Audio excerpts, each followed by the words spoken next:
Listen to me, everyone. Your condition is not as important as your destination.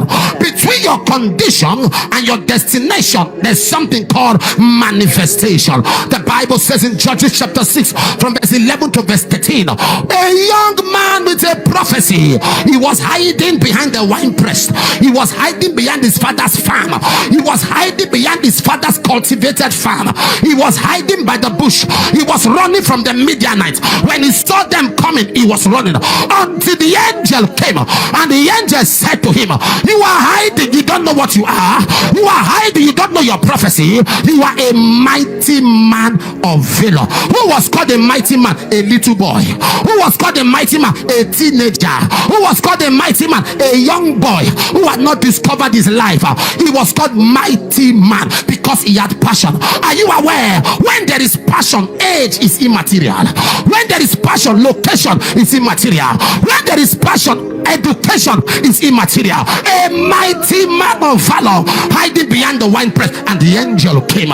You don't know who you are. A young man called Joseph, he had a dream. He dreamed about his future. They fought him. I am sure anytime Joseph see that Lord P, he will run from it, because P always reminded him about the pit. The letter P reminded him about the prison. The letter P reminded him about Potiphar's wife. But he was not aware that in letter P was the palace. In letter P was the prime minister. In what letter P was Pharaoh's dream. I come to prophesy, your problem shall become your promotion.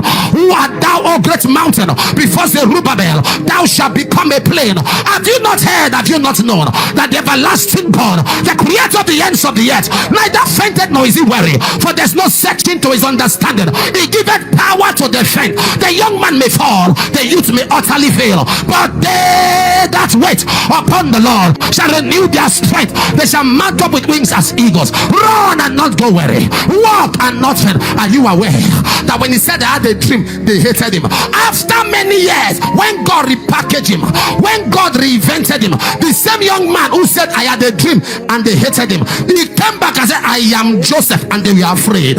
When God repackages you, he will reintroduce you. When God repackages you, he will reintroduce you. The same young man that said I had a dream and they were filled with anger, he came out and said I am Joseph. Tell somebody, I am about to reintroduce myself.